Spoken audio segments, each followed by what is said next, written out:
Father's Day is behind us. Mini camps are behind us. This is the quiet period of football, but the draft's still going to go on here. It's a stream draft number 105 for me on the year. And of course, today's going to mark our return to Best Ball Mania 5. It was a fun draft on Saturday on Drafters, but I missed that Friday draft on Underdog. So we're back on it here, picking in the 10 hole. We will see what we get into today, of course, getting our dick kicked in by the circus in town, the Pete Overs at Circus, with all the best guests, all the best elephants, the best clowns, not in the pejorative way, but legitimately a lot of great stuff going on that stream today. So we know we're just going to do our work here on this stream, try to make it count, build one more sick team here to start off the week, and we'll see if we can do it from the 10 hole as always.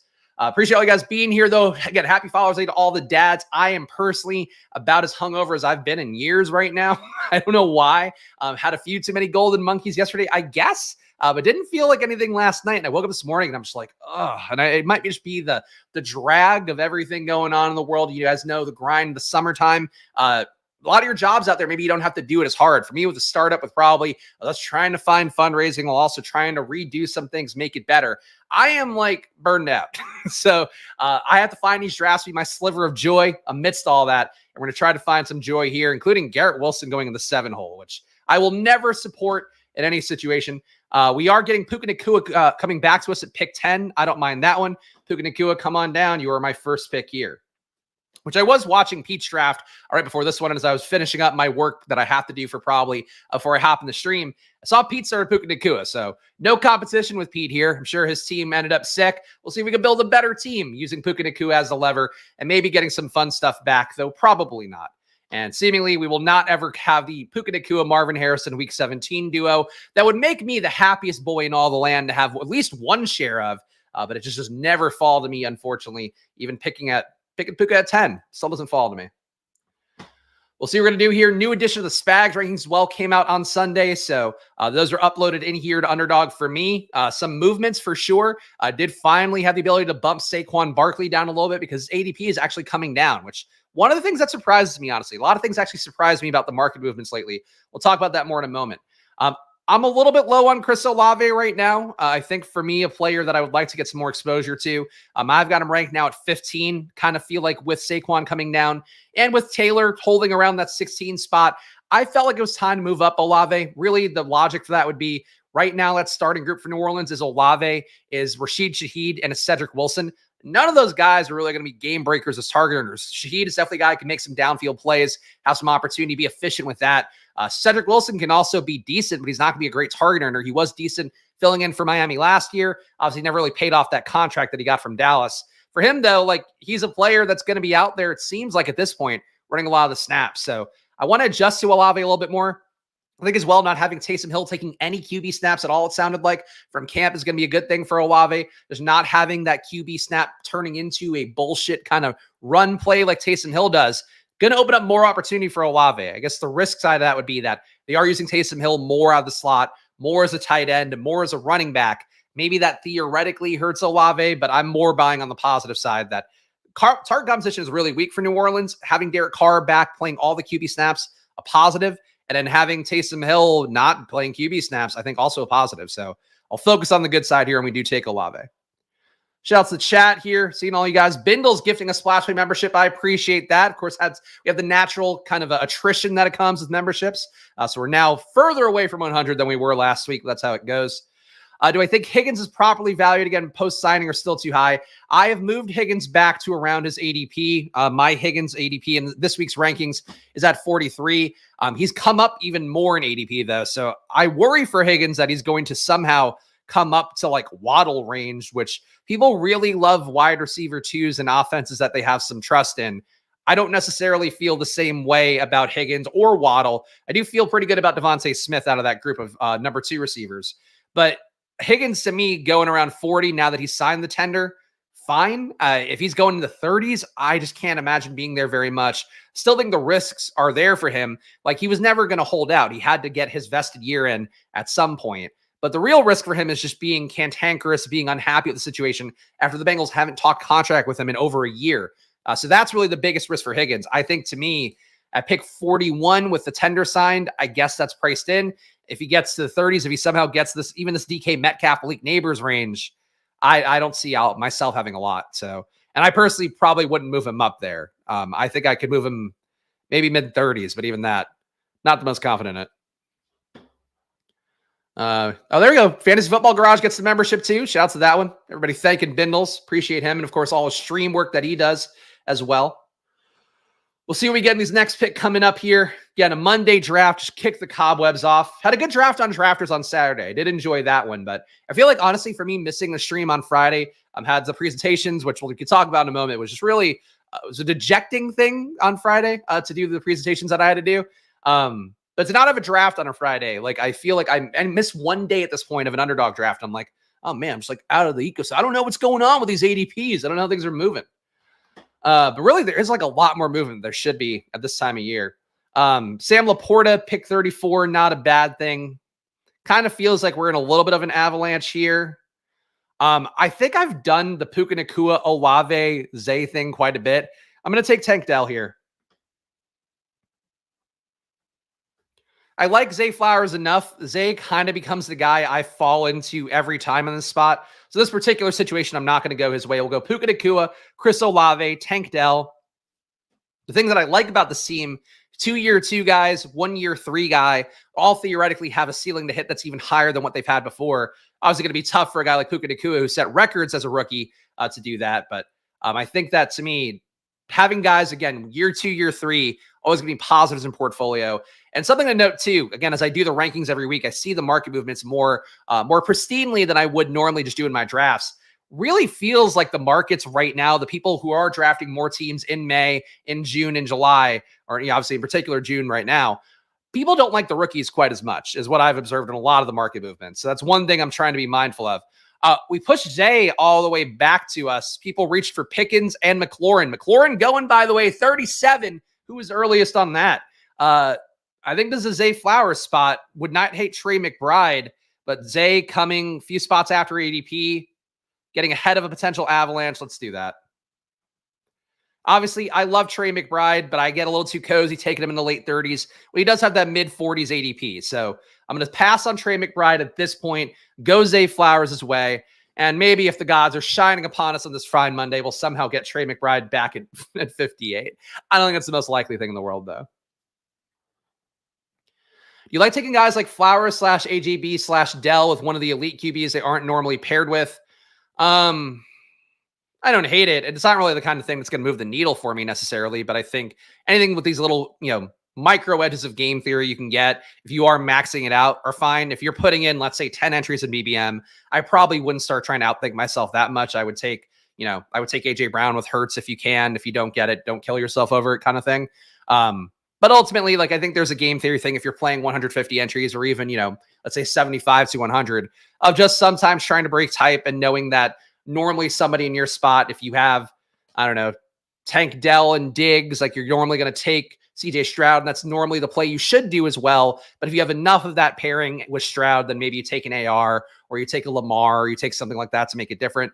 I think that's an okay way to do that, but that's really something where you're doing that for your later entries. I just wouldn't do it for the ones that you're putting in smaller amounts. It's got to be a thing that you're doing to exploit micro edges when you have a full portfolio at your disposal. GMs around, I appreciate that. Am I tracking the over-unders on players? Blake Neighbors over-unders shockingly low considering where he's getting drafted.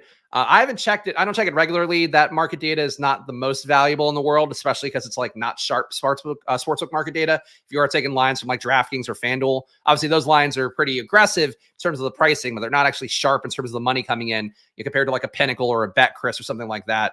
So point being, I don't really care that much about player prop totals. I think they're just kind of a fact check. Like last year, Derrick Henry had 1,300 total yards as his prop projection there. So you kind of go, all right, these markets at least have some pretty big confidence there. Neighbors being slotted at least at one point. I don't know what he's at right now. Being slotted for over 1,000 yards. Harrison being slotted for over 1,000 yards. Kind of a confirming of Pryor's thing for those guys saying hey, these are two players that we now know the markets have some confidence in, at least them having 1,000-yard year. But besides that, I wouldn't really sweat them that much. If they move like crazy, I guess you could. But I don't know. I think the Giants, honestly, nice camp reports for them overall. I think they're a team that I think got the best out of what they got from their group of receivers that are maybe not the highest pedigree guys, but you have guys, Jalen Hyatt, Wan'Dale Robinson, Malik Neighbors. Those three are all guys coming in with good draft capital who are young, who have some athletic juice. So I think the Giants, to me, I think a little bit underrated, maybe. Trey McBride goes at 52, which is fairly low for him. I think we had an outside shot at getting him at 58, but it doesn't happen in this room. One guy, or the guy with the worst name in Underdog, really. I know we make names about our guy, Mr. Poopy Butthole, gets made fun of a lot. Lyle Kittenhouse remains the worst name in Underdog because it makes me uncomfortable about the namesake that it's named for. And making it kitten doesn't make it cute. It's still a really not great human being that we're naming ourselves after. So there we go. Neighbors down to 850. That's not great. I mean, especially because he did start over 1,000, or I think right at 1,000. So not great to see that much of a swing, but I think that's really just casual bettors, I think, putting that in more so. I don't think it's sharp bettors driving the action down quite as much for, if you're getting that line off of FanDuel or DraftKings. All right, so we're on the clock here, but that's me, obviously, being a market data guy with my app and trying to know a little bit more about that. All right, so we do have Stroud here. We also have Mixon here, which I'm pretty cozy to continue taking. Could continue to load up at receiver, which would be fine. ADP wise, the pick would be James Cook. I'm going to go James Cook here. I don't have enough James Cook exposure overall right now. I like James Cook. I believe a bet on James Cook is a bet against Ray Davis. And I take a lot of bets for Ray Davis because I think that's the most likely outcome. He takes some goal line work, takes some pass game work, especially if Cook has as many drops as it seemed like he had in the mini camp for Buffalo. That said, to me, like James Cook, a much better pick than Rachaad White, who goes here. I would say a close pick to Jacobs. So Jacobs, a huge discount getting him at 57. I think he's a pretty close play to Jacobs, honestly, with more upside than Jacobs, because there's no way that Jacobs isn't going to give some work away. There is a world where Cook becomes like a bell cow back in this offense. I don't know how likely it is, given that they wanted to play Latavius Murray last year, but I still think that there's a shot that Cook can be a bell cow for Buffalo. And obviously, if you're drafting him, you're making that bet. Rashee Rice at 61 is also a really aggressive pick. I don't agree with that one. This guy in the 12 hole, I mean, like McLaurin, Pickens, mid-30s, I get it when you're at the bend. I do not love that build for him. Would have taken Mixon if he had come back to me. He does not, so we'll move forward in a different direction. Stroud is still here. I don't know what a Stroud single does for me necessarily. I would like to get more Kyle Pitts, and I think that's what we're going to do here. No correlation. We miss out on our guy, Trey McBride. Can't force him all the way back. Really, we didn't really miss out on him, but couldn't force him all the way back to 58. So we'll take a different elite tight end and try to make this, the same concept of a bet with Kyle Pitts. So the team so far, no week 17 correlation besides Tank Dell and Zay Flowers. We got James Cook at running back, Puka Nacua, Chris Olave, Tank Dell, Zay Flowers. Got a nice little discount on Zay Flowers. I think getting a Tank Zay team, maybe not uncommon, but getting them with where I picked, I would say a little bit more uncommon. And Kyle Pitts at tight end. So theoretically, elite tight end, I guess. I don't really want to wage in on the elite tight end debates I talked about on Saturday. Thought that was one of the more tedious Twitter thread debates that I had seen pop up in a while. But that's what happens in June. People have to put something out there content-wise if you are a frequent tweeter. And no, thank you. Hook never profiled as a bell cow to me when he was coming out of Georgia. Yeah, I mean, but he's found himself in that position. That's the main thing. It's really about the situation. I still think fundamentally, like the more logical bet is that Cook's going to cede 5 to 10 touches to a Ray Davis type, if not a vet they bring in later on, like Latavius Murray, if not actually Latavius Murray. But I think for me, with what they've given about Ray Davis, how Ray Davis looks as well with how he's played analytically, the thing that scared me off the most with him is that he was really a little bit old coming in, but for what they're going to do for Buffalo, like they don't have an issue using an old back at the goal line is really the main thing. So Ray Davis, the hope is that he can come in and be more of a power runner. And as I've mentioned a few times for Ray Davis, you look at him and James Cook play, like visually, I think there is some similarities in how they play. The difference would really be that Ray Davis just finishes runs a lot more strongly, has a lot more, I think, juice in terms of creating contact and getting value from that contact. So I'm okay making bets on Ray Davis, but I think if you're making a bet on James Cook, it's just a bet that like Ray Davis doesn't get there and doesn't take his work. Pitts also sets up nicely for a Brian Robinson Jr. Eckler mini. Sure. We'll see what we do with that. I don't know that I'm like trying to not take Washington, but I do think this is a time period right now where every stream draft I've done within the last 5 days has seen Terry McLaurin going 45 or higher. So I think right now with where my exposures are for Washington, I don't know that I want to chase McLaurin and maybe Jaden up. Jaden hasn't moved too much in ADP as far as I know. But McLaurin is actively moving up in room. So I think for me with Washington, I do kind of want to dial back the exposure.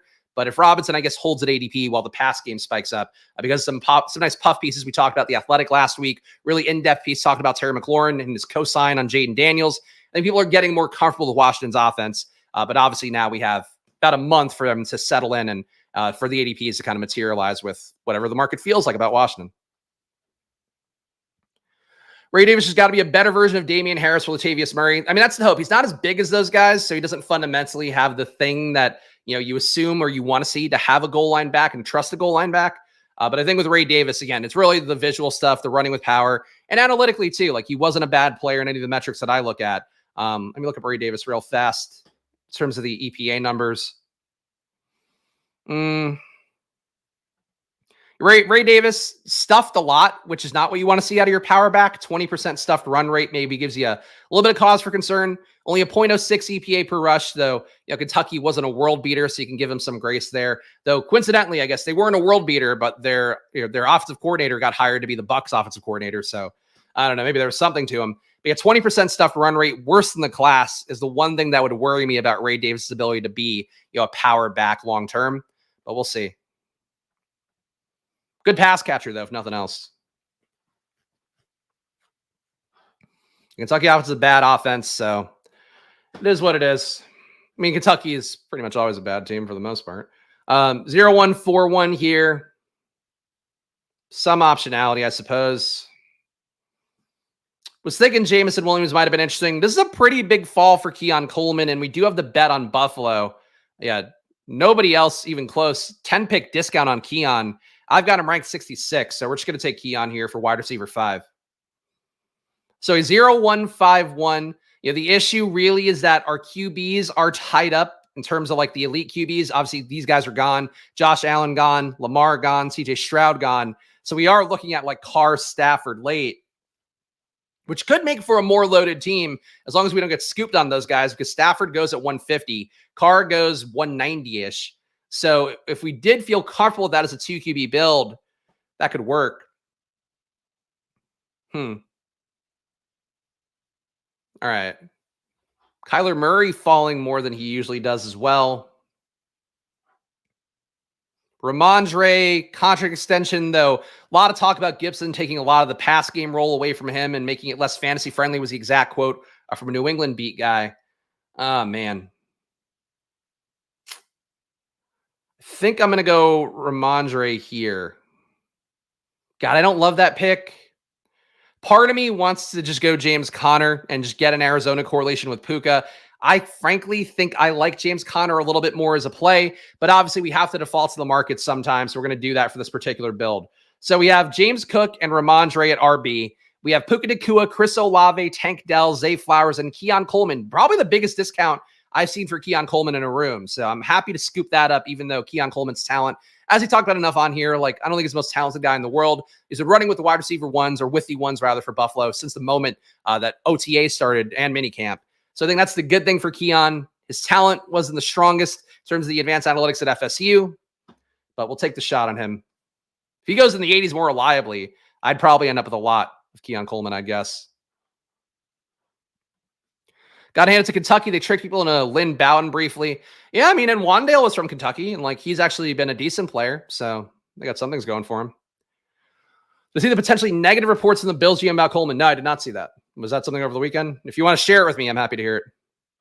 Feels like McLaurin rise, not only article buzz, but drafters also getting bored with the Zay Jones tank range. Maybe. I mean, I've said that I feel like McLaurin should come up into the Pickens Kirk range. I don't know that he should be reliably coming up into the mid-30s. I mean, frankly, neither should Pickens. Like, these guys shouldn't go ahead of Zay, I don't think, and tank. But, that's where they're going in this room at the very least. Yeah, Zay is, wide receiver 1 for a team. Tank is wide receiver 3, but people like him enough. So I guess maybe you can make the case if somebody should drop, it should be Tank, but I just don't think the public is going to let Tank drop. People love Tank too much. And people think too that like Tank is going to be CJ Stroud's guy, when in reality, it's going to be Diggs, it's going to be Nico, and it's going to be, and it's going to be Dell after that. But I just don't think that I don't think people are going to let Tank Dell drop. They will let Joe Burrow drop though. Joe Burrow goes 99 in this room. Behind Caleb, behind Dak. Tough scene for Joe Burrow. The guy who takes Burrow does have Jamar Chase, though, so that's good. That's good. Oof. Weird room. Weird room. Would not surprise me to see Curtis Samuel, not Deebo Samuel. It would not shock me to see Deebo Samuel outscore Keon Coleman either. It wouldn't shock me. I think there's good touchdown equity for Keon Coleman. That's the main thing. They need red zone threats. He is a red zone threat. So that'd be the positive, I would say, for Keon Coleman. But certainly, in terms of yardage, in terms of like PPR points, especially, I think I would say it should be like 50-50, maybe even 60-40, favoring Samuel to outscore Keon. But the touchdowns, obviously, 2 touchdown upside in a game. I guess you could say Curtis Samuel has that too, but Keon Coleman definitely does. We got a pick coming up here. We got a new member, so we're going to welcome JPK Tampa in a moment here. But let me make my pick, and then we'll do our stereotypical Italian accent that we have to do legally. 0251 just taunting me here with Jaden Daniels. Let's sort by ADP. ADP-wise, the pick would be Trey Benson. I am just not the biggest Trey Benson guy in the world. Let's see. Let's go Brian Robinson. Let's take Brian Robinson. Correlation for Week 17 with Kyle Pitts. A different combo for that Week 17 game than I normally have. The issue, once again, the Week 14 bye rears its ugly head where we have 2 running backs on Week 14 buys. That's not the best. But anyway, JPK Tampa. Welcome to the family, JPK Tampa. Welcome to the family, Tampa. Known players. Are there Italian people at all in Tampa? I'm sure there's a few retirees there, but JPK Tampa, welcome to the family. Now is joining this show. Number 1, you've made me happy today, which is always the goal. Number 2, you got yourself a VIP Discord. So hit that join button down below, and you sync your YouTube to your Discord. You get the free Squirt Squad VIP channel. I guess not free. It's free now for you because you paid money. It's how it works. You get that VPA Discord. You'll get 10 team reviews a month for me and my rankings. Thank you, JPK Tampa, for your support. I appreciate you. My accent is fucking weak. I got nothing today, guys. I am a junk ball pitcher today, is what I feel like. I just have nothing in the chamber. Besides good football takes, I will always have those in the chamber. But even if I can't even do the welcome to the family accent well, you know that I'm struggling on a Monday. Bengals likely RB1, so slept on. You're saying, are we talking about Chase Brown, who's had a lot better camp talk, and Zach Moss? I don't think he's slept on at pick 90. Zach Moss has a very live shot to be a Mike Davis type this year that doesn't actually end up with the role that people expect. I'm not saying that's the case for Zach Moss, but do think that is something that I would not lock in. This guy in the 12 hole takes both Jordan Love and Jaden Daniels. Does have correlation with Terry McLaurin, so that makes sense. The Jordan Love pick doesn't make any sense. That's not the move to make, but he made it. Dontavian Wicks at 110. Jesus Christ. Okay. We're on the clock here. I've got 5 receivers. I think we can keep making it up at RB. Not the biggest Javonte Williams guy right now. Devin Singletary would be okay. Yeah, I think it's Singletary for me here. Honestly, kind of feel like Javonte. I should have Javonte lower in my ranks. He just did nothing to win that job at a time period where Estime is having the knee scope. McLaughlin's too small. Blake Watson didn't have a great camp. Really think Javonte should have put it down in camp, but I don't know. We didn't hear a lot from Denver in general, so maybe he had a great camp. We just don't know about it, but it didn't sound like it from what Denver talked about and how the beat reporters talked about Javonte. But I feel like for Javonte, to me, I have him priced there because that's where his ADP is. I don't want to be 0 on Javonte, especially with how much Estime I take late. But I really feel uncomfortable taking Javonte above Singletary, above Ty J, above Brian Robinson Jr. I don't know. Kind of think that Javonte to me should be priced more 120-ish. I'd take him ahead of Corum happily. That's basically it. Probably not good. The beat writers have already labeled Javonte as a surprise cut candidate. Yeah, it does seem there have been enough whispers about that. I'd be surprised if he got cut. You would really have to hate him to do that. But people will also go oh, Javonte would get traded to the Cowboys, and it's I don't think that would happen either. Javonte's a polarizing pick. It's a good way to sum it up. I feel like Zach Moss is either Raheem Mostert or Mike Davis. Yeah, Zach Moss, to his credit, was able to get goal line work last year, was able to be roughly as good of an EPA player as Jonathan Taylor. Not all the way there, but was close enough. You could say that he did as good of a job. The issue really is like, I think Chase Brown's pretty exciting. The one flaw with Chase Brown is when he played at Illinois his last year, senior year before coming out, or I guess his last year before coming out. I forget if he was a senior or not. He had like 28 touches a game. He got fed so much by Illinois because they just had nobody else. He was not good with getting that much volume. So that's my one concern point for Chase Brown.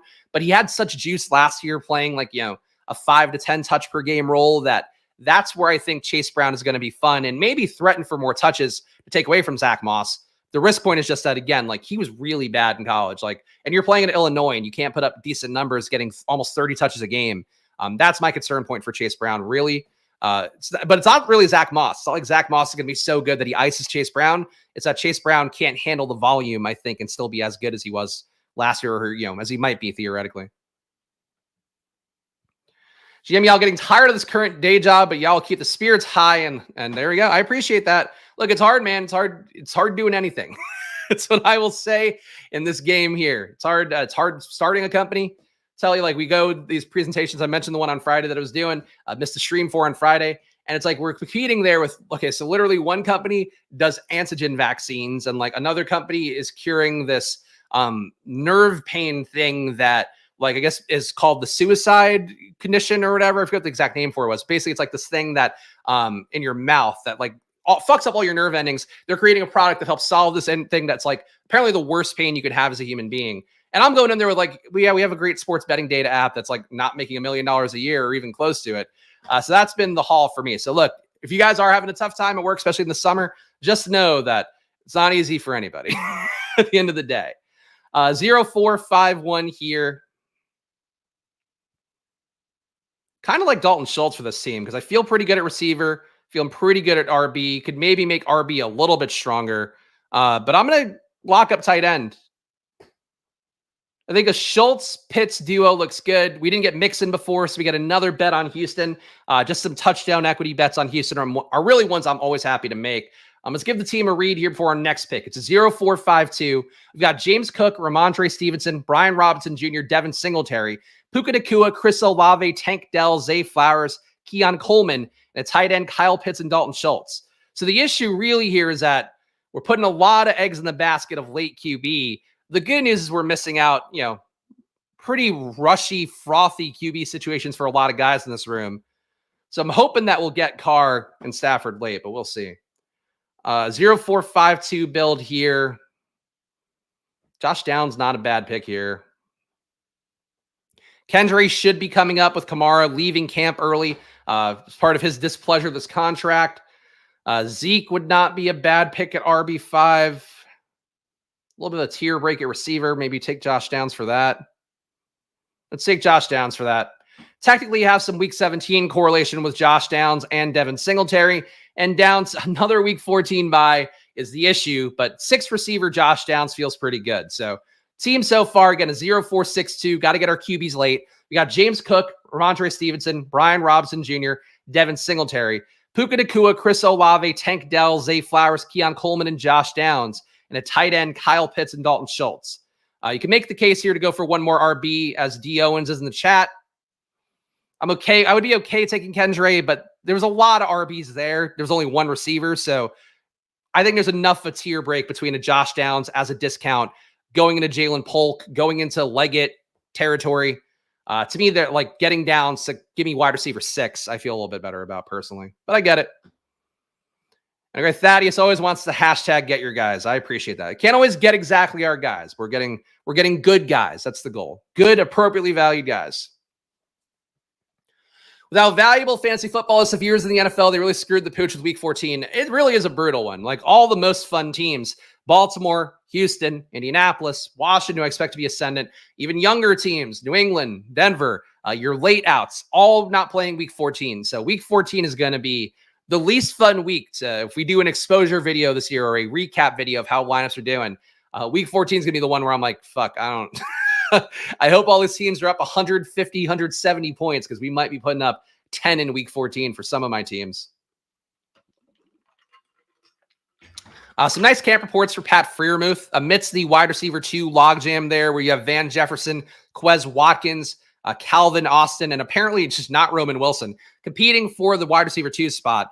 As a result, Wilson's just thrown to Freiermuth a lot. They've apparently had the best connection out of anybody in that pass catching core in camp.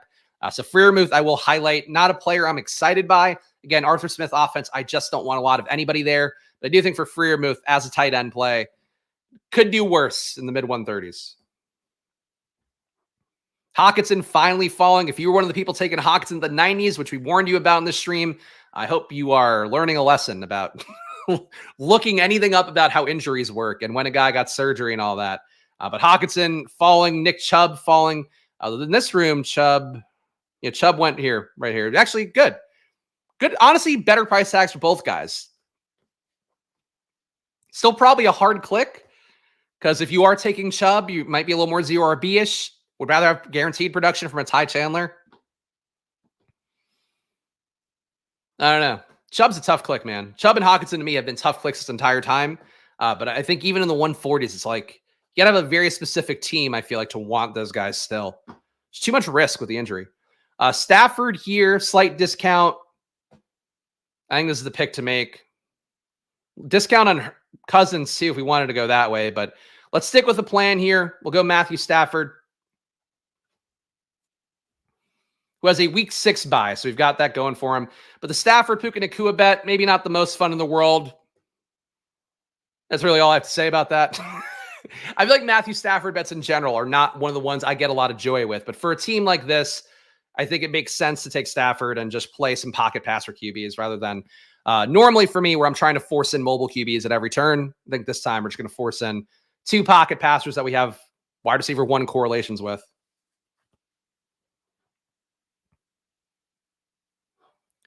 Falcons tight ends had more targets than any other team last year combined, though. Combined, not a singular one. And there is some depth at tight end that could take reps away. Would be the one thing I'd warn with. I get it, but I think there's a little bit more risk there than it may seem. We have a 1-4-6-2 here. I think with the bets we have, I mean, Ray Davis gets ruled out. Antonio Gibson gets ruled out. Bucky Irving, I still like. He's coming up a little bit in ADP, but Tyler Algier, not a player I take very often, but we have the Atlanta-Washington stuff. So we'll take Algier as our RB5. My concern for Algier is that he could just become Eli Mitchell, and this offense is going to be very heliocentric around Bijan Robinson, it seems. Bijan Robinson has said he's going to be used like CMC. Raheem Morris has not disputed that in the quotes that he gave to the media as well. So I think that's my concern for Algier is that you're paying, you're just paying a 150-ish pick for Eli Mitchell. But that said, why for RB5 in a room where we have, 4 starters, I think it's okay. I think we're probably done at RB. Maybe could take one more late, but just about done at RB, I would say. All right, back to the board. Darnell's going to be Arthur Smith's favorite toy. Maybe. They've apparently been liking, what's his name? Chase Washington is the one that they have, I think. He's had some good camp reports. He's moved up from the 4th team to Atlanta. Is it Chase Washington? Hold on. I'm looking up the depth chart real fast because I thought his name was Chase. It's definitely Washington's the last name. Falcons depth chart. Casey Washington. That's it. Casey. Casey apparently playing well enough to start getting some first team work, even though he's coming in with not much pedigree. Would still think that Darnell Mooney and Rondale Moore should ice him, but him getting any work and moving up that much over the course of minicamp is noteworthy. So don't think you should be drafting Casey Washington by any stretch. I didn't even know his name offhand, but I do think he's been performing well, and there's been a pretty consistent drumbeat for him. Don't think we're getting Puka Nacua or anything, but I would say maybe if you have an Atlanta stack, you want to do something unique, get a sub 5% owned guy in round 18 who has a shot at bubbling up if Rondale and if Darnell Mooney have really bad camps, I suppose. That would be the guy to add into your portfolio a little bit, but nothing that crazy. I feel like you need to take Algier, Mitchell, and Corum as the 5th RB and assume. I don't know that I agree with that, but sure. Move's about to blow. About to blow up or to blow as in suck. Both of those could go either way. Darnell Washington could be the nastiest blocking tight end in the NFL and real smooth running routes. Apparently, bad camp reviews from him from the guy Mark Caboli, who I think does a good job with the Athletic, said that he hasn't looked like a good pass catcher for the 2nd straight time in minicamp / the summer. So that's a concern. Washington was good at Georgia as a pass catcher, so I'm kind of surprised he hasn't looked good at all. but he's definitely a guy that does block well enough and can be kind of that Jonnu Smith, McCole Pruitt, I guess, even though I think McCole Pruitt's also on the roster. He could be that for Arthur Smith in Pittsburgh as well. But I agree, like he's probably locked in a mostly blocking role at this point. All right, Aaron Rodgers goes 175. One of the weirdest things of mini camps is Rodgers just not showing up. Don't get what the logic for that was. We have a 1562 build here. Again, we have the game stack Sands QB for Atlanta, Washington. I'm going to add in Luke McCaffrey. I put it in the Spags rankings blurb for the week. McCaffrey is the guy who every day is showing up at 5:45 a.m. with Jaden Daniels. I don't think his ADP should be coming down at this point. I guess the downside is that he's playing mostly out of the slot. But McCaffrey building up that rapport, you want to talk about a guy who has Tank Dell, CJ Stroud ability in terms of that early connection that these guys are showing. It's probably Luke McCaffrey with Jaden Daniels. Again, I really wish Luke McCaffrey were better in college. Having played at Rice, he just analytically wasn't a standout to me. Obviously, had a pretty good RAS testing and all that at the combine. But in terms of what he did on the field at Rice, like he wasn't a world beater. But showing up and being there, being the first guy in the building with your young QB who the team is building around and talking positively, I do think that Luke McCaffrey is going to be a guy that we should really prioritize a little bit more. I don't know. Marcus Robinson also went 172, which kind of sucks. I don't know what the logic was on that one. Yeah, well, that's stupid. Would have liked to have gotten to Marcus Robinson for our Stafford stack, but that's okay.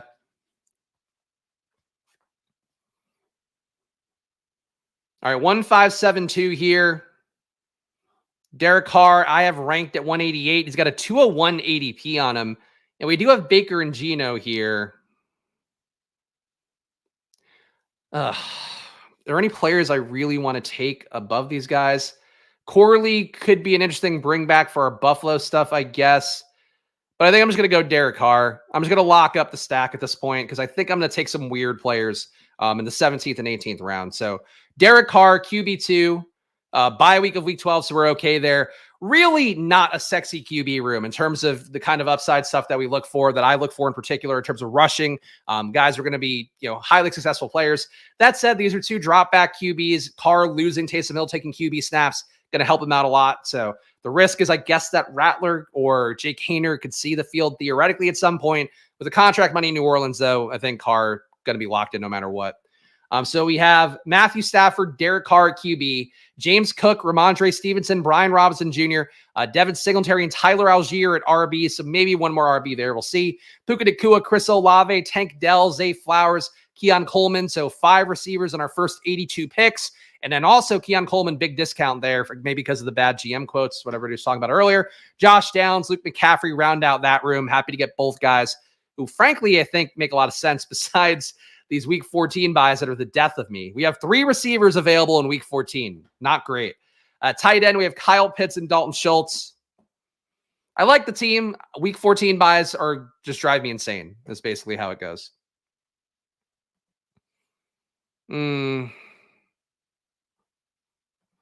Rodgers may have been annoyed with the media, overreacted to a slight limping and went off that. Supposedly he's in Europe. He had a European vacation that he did not account for minicamp with. Was at least what they said. So supposedly we know what it is. Something weird you say, Nick? No. I don't think a third QB. I feel I'm not the most excited by a Stafford Carr duo, but with me having a bet on Puka, with me having a bet on Olave, I don't think I need a third QB here, or I don't feel like I do. But I guess we'll see what's available when we get back around. Jalen McMillan's a fun pick. The hurdle he had against Oregon was insane. Fortunately, just more of a blocker than we're talking about. Jalen McMillan as a blocker? I don't think he's a blocker. It's not big enough to be a regular blocker. McMillan, though, has seemingly passed Trey Palmer for both outside routes and slot routes, which kind of sucks. I really think Palmer is a much better outside player than McMillan. McMillan, to me, graded out well in the slot. Don't see the utility quite as much out wide.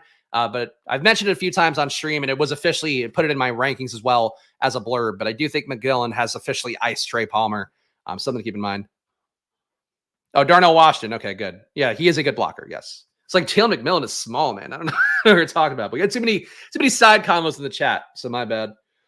Oh, God. Oh. Anyway, guys, somebody had asked fucking Alpha asked how's Father's Day. Where is that?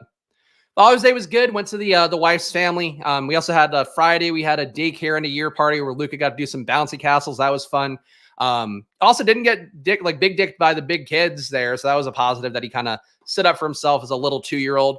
But got in the bouncy castle, had a good time. Saturday we did some park. Luke actually watched wrestling for the first time on Saturday. Watched the main event with Damian Priest and Drew McIntyre and was like shockingly into it in a way where I didn't know he had that in his bag. So that was fun as well. And then yesterday at the in-laws' house had way too many golden monkeys because they always keep their garage fridge stocked with golden monkeys for me. And I am feeling the pain, the pain of that today. It was a lovely weekend and, nice to feel appreciated as a dad. Cause I know sometimes within the grind of it all, I'm sure same for me as it is for you guys out there. If you have kids, sometimes, you don't necessarily feel like you're contributing as much as mommy or, as whatever. But we all do the best we can. Baker Mayfield still here is kind of nuts. I wish we had like one Carolina thing for me to justify something.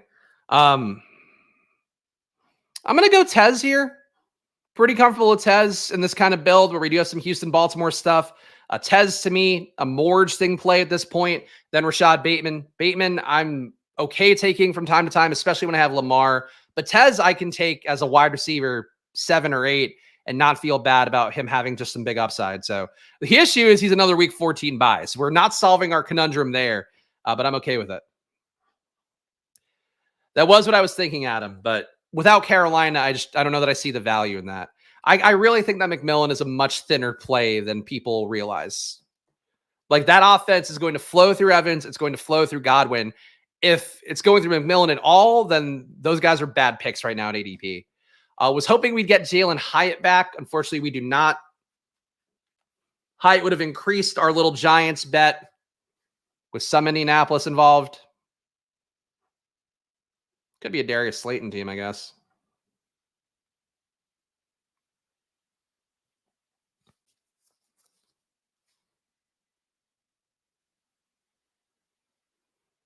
Full clock. Full clock to make an Alexander Madison pick. Always what we want to see. RB6, DCH, Foreman, Estimate do a lot for me here. Could always take a share of Estimate, but I feel pretty good about my top 4, so I don't think we're going to go to 6. I think what we are going to do is go to a weird one here. A share of Tutu Atwell is going to be the pick. So we get a Rams double, a unique Rams double. Obviously, Tutu at this point, just a free roll as a play. He's our 9th receiver. The hope is that Tutu can maybe he unseats DeMarcus Robinson somehow. I don't think that's most likely. If I had to guess, it would just be that Tutu gives us like one big play for a touchdown in a game and add some points. But let's make this work. So we'll give the team a read here, 2592. We got Matthew Stafford and Derek Carr. So old pocket passing QBs, but we do know we're going to get correlation with them in their pass catchers if nothing else. At RB, we have James Cook, Ramondre, Brian Robinson Jr., Devin Singletary, and Tyler Algier. We have Puka Nacua, Chris Olave, Tank Dell, Zay Flowers, Keon Coleman, Josh Downs, Luke McCaffrey, Tez Walker, and Tutu Atwell for a Rams correlation. I don't think that's true. I don't think that's true from beat people, but you might have seen something I didn't. But he's been working out, like he's been playing well in camp, or well enough for what Tutu Atwell can do. But he's had a couple bombs in camp. I don't think he's playing that like a cut candidate. But they do have that other guy who supposedly is playing well enough too, Bryce, whatever his name is. But I don't know. I still think Tutu's there. If not, his wide receiver 9. Tight end, Kyle Pitts, Dalton Schultz. But if you need a Rams correlation late, it's either these guys or Colby Parkinson or Davis Allen. Obviously, with me having Pitts and Schultz, I'm not going to do that. But that's the final team here. Going to be a 1 draft day today, so we can get out of the way. Go watch Peach Stream. He's going to be doing a lot more. But guys, if you're watching live or after the fact, please do subscribe down below. Your subscribes, your likes, all of that matter a lot, especially on days like this where we know we're going to get a lot less views than other streams out there, and that's just the way it goes. But tomorrow, we'll be back again. Tomorrow, we're actually going to draft our next guest host as well. So we're going to do the spin the wheel thing for everybody who's given 5 stars interview for Probably. We're going to find out who's going to guest host a Splash with Play with me coming up the next few weeks. Of course, promo code SPLASH at Underdog gets you $250 in bonus cash, the best deposit match you're going to find in the business. So check that one out. And I also will give a cosign to Drafters. We drafted the team on Saturday. If you want to see how Drafters goes, thought that was a really fun draft, but really good rake back deals on Drafters if you are drafting in their Drafters Million Tournament. There, it's $15 entry fee, $500K to first place, 17 weeks, no playoff pods, and full point PPR. So check it out for yourself on Drafters. Promo code SPLASH up to $100 in deposit match. And of course, I think we had one of our regulars on Splash Play sign up over the weekend for a year, which I appreciate. Really, if you can sign up for Probably, check it out. We're going aggressively after investors right now. And it is awful because we just don't make tens of thousands of dollars yet. It's a new product here. It's been out since November. We have changed people's lives. People getting 200% ROIs in betting for the first times in their life. So that's really what we're doing using top of market data in sports betting. If you want to build your bankroll for best ball, Probably's data is ready to do that. So go to probably.com/subscribe. Use the promo code SPLASH on there and get half off a month. And for right now, still a year as well. But I appreciate all you guys being here. Follow me at Chris Spags. Follow the show at Splash Play Pod. Back tomorrow at 11 a.m. Bright-eyed and bushy-tailed, hopefully with less of a bubbling gut. So I'll see you guys then. Enjoy your days. And shout out to the Squirt Squad as well. Shout out to the Squirt Squad. There you go. These people hold the join button. You took me on this list. 10 team reviews a month. VIP Discord. And my rankings. You get all that if you are joining the channel. I'll be back tomorrow, guys. Gamble responsibly in the meantime. And I'll see you then. Bye-bye. Enjoy your days. Good luck, etc., etc.